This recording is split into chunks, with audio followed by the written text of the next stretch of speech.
Um, they're showing something interesting on the news. There was some movie that they had. It was called 34th Miracle on 34th Street. I, however, was born with 43rd Avenue. So, there's something called Cat's Deli. For some reason, I met a guy by the name of John who had a sponsor by the name of Steve that told John, take me into Manhattan and eat at this Cat's Deli for some reason. No idea what that meant. But it did. And so it turns out, I guess, I don't even know, because, again, I don't really know Manhattan, if there's only one, but it says Cats. And it says Cat's Deli.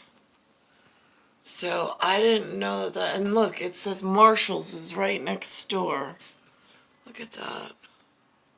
At whatever that means in symbolism on settings and field dressings.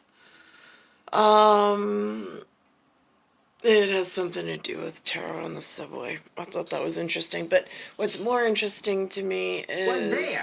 Either way, James was essentially hiding in plain sight. Meanwhile, Mayor Eric Adams has high praise for law enforcement. Someone could also always reflect and say, should they have caught him on the 29th hour or the 28th hour? His body's in the basement. I mean, it feels very bodies in the basement. Hour, the 27th hour, that always happens. They did a great job, and I take my hat off to the men and women who conducted a thorough investigation and brought him to justice. And in fact, there were so many heroes in the hours and minutes after that attack. NJ Burkett is live at City Hall with their stories. NJ? Senator, they are truly heroes of the city. 5 transit workers who came to work on Tuesday morning and found themselves in a virtual war zone. Blood, bullets, and scores of frantic passengers desperate to escape. From the smoke-filled platforms of Sunset Park to the ceremonial Blue Room at City Hall. I've never gone into City Hall. I've had nothing to really go in for that I know of. Besides, it seems to be, even though the portraits on the walls are of the family estate, the people occupying the occupations in Bodies in the Basement seem to be of somebody else's institute or campus or art palette, perhaps. Not quite sure. It's not it doesn't seem to me to be a friendly environment. It's also never extended a hand to even try in all of however many, the NYC, however many. I saw today also the Columbia University director, whoever he was in White Guys, that nobody knows and nobody has a name or a face for it, Couch Potato. He somehow, I don't know if he got booted or he resigned, no idea. But he's no longer there. They have to find some kind of replacement. New York's transit heroes were honored today. Now, what's curious is, I don't know what this proclamation is. It says here, proclamation, and it has a symbol here. I can't read it from this far away, but here's the acting mayor, and here are all of the participants. And they have a MET here, not like the Mets at Citi Field in baseball teams. This looks more, I think they call themselves frontline workers, but this gets confusing at industrious words and the way that the multilingual sometimes can be misled if they are needed for something, and not to argue, but for safety procedures, for other things, in letting them know. Before, the news program also put up a face of an entertainer who goes by the, like, I don't know if it's a label or whatever. I think he goes by stage name Chuck D, and then he's got Public Enemy. So that was interesting because, again, it seems like more of the Bodies in the Basement stage for war theater to keep everything really, like, in the same category for explaining who's involved and at what level, because this Met is different than the Metropolitan Opera and from other places. Day by Mayor Adams on behalf of a grateful city. I'm sorry? Yes. You stayed calm, stayed focused, and you saved lives. Thanks to you, no passenger was left behind, no lives were lost. The mayor, speaking from Gracie Mansion while isolating for COVID-19, honored 5 transit workers, including the train's motorman, David Artis, and conductor, Raven Haynes. I'm a person who thinks first and reacts. Now, what's interesting is it says get there with TWU, and it says established 1934. So 1934, that's interesting because those are two really, but now the symbols are misleading in cosmic and astrology that really rely on the symbols to line up. So this gets confusing. It says Union 100. It says CIO AFL. This, when it's like that, for me, is usually something with Japan, because the symbols going up and down usually are Japan related, or so they've spoken here in New York in my life frame. And it says stand as one. What I don't understand is, see, it says MTA. So the employment gathering for this occupation is a little confusing because these are union jobs, which means they have these long life and guaranteed employment,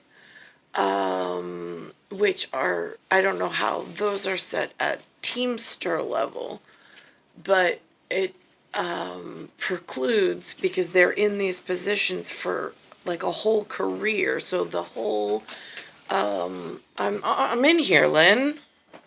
So it's broad daylight.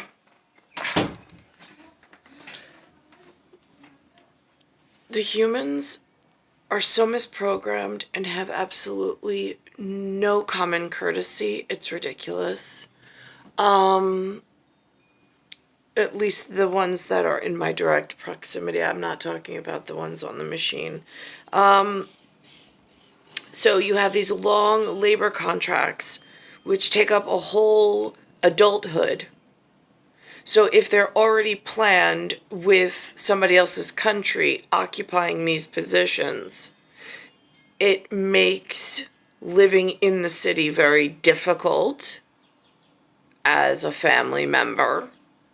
And it also precludes us from applicable employment and having a set standard, an ISO or I.S.O, in a standardization of like salary.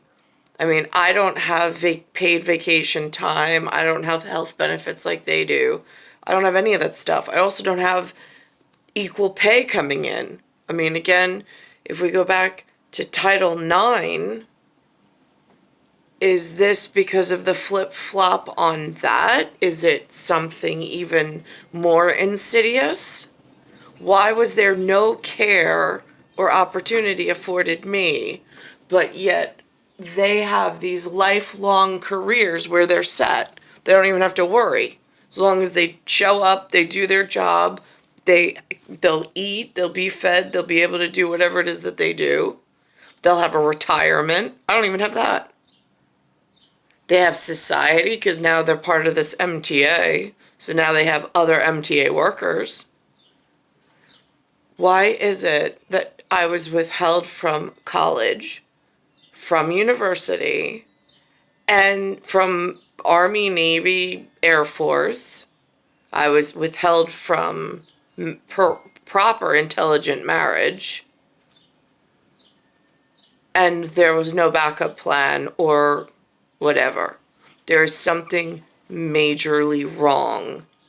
And I'm not sure exactly where the break in the system is, but I still have no retirement fund and I still have no monthly income coming in, and I don't know how to access it. Now, working bodies in the basement and whatever this feature is, in like a war theater kind of a way, is there like a prize involved in like being good service workers? Like, do they, for helping out the public? I mean, like, is there some monetary reward for them on top of their salaries? Because I don't even have that.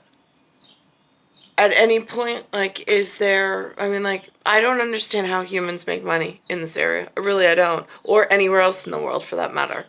I don't understand how you pay off public debt to society, how you integrate as a feature, how you participate when the path that was laid for me was so strict, which would have worked if something keeping its jacket clean and intelligent over 6 foot was allowed to come and just scoop me up and rescue me from a life that I've now had to be forced through. And there's no backup plan here for me. I don't understand this.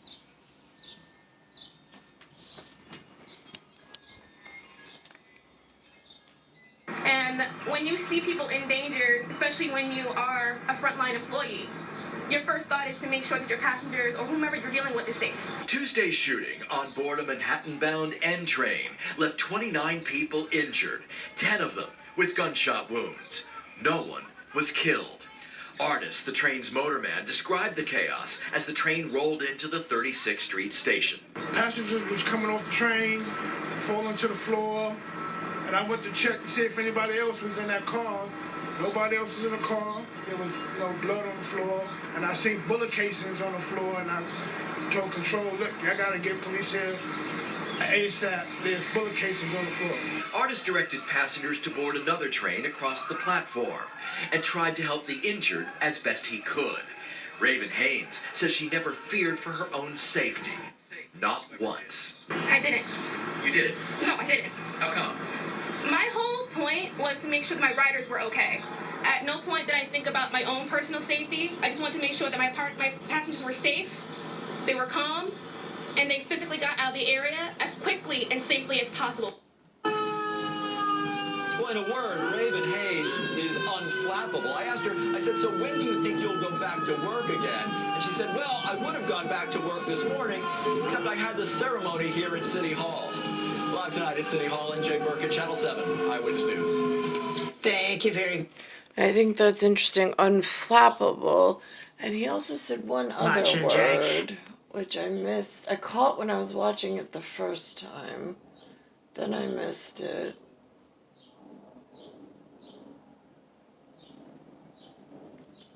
Themselves in a virtual war zone. Virtual war zone. This is going to get really confusing because that looked like it was a real war zone with some, you're just a strap hanger on the train, and all of a sudden somebody enters your space and you're in your normal day, and then you become victim of terrorization, and somebody pulls out a gun or whatever he pulled out, smoke bombs, all this other stuff. People got shot. Is it virtual? So it's virtuous? I'm just curious, that vitriol and scars, how that works in with indie and then penance. It seems a little ostentatious for once, flagrant for another. And it seems very real for the people that were just participating in their normal whatever, and something breaks out.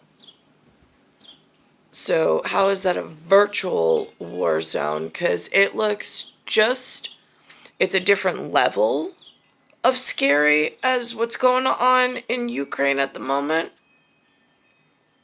But it seems very civilly disobedient. Just if, like, from an outsider's perspective, if we have civil obedience and civil disobedience, but again, where I don't even, like, there's no minister that I'm aware of that I know how to, like, readily get to ask these questions. If I did, perhaps I'd have employment, being inquisitive in the correct fashion. But I mean, I don't know where to go or how to participate as a functioning member of society in a way that's in alliance with whatever comes next or whatever future planning is, so I don't get myself into trouble and I don't participate in something that's not, and how I can feed and clothe myself and take care of the health issues that I'm going through right now, which is an increase in some kind of density or weight that makes it difficult for fluid that's not moving through the body properly. But it's something to do with energy displacement. But it also has something to do with where I am, a fallout shelter area, inside this Bayside station. Or for MTA and LIRR, it's Bayside, and that's our train station stop within the New York City limits. So those are the whatever.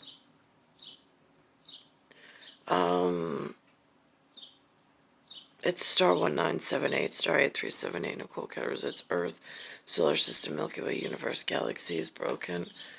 And it's Bayside Station, Bayside, New York, 11361.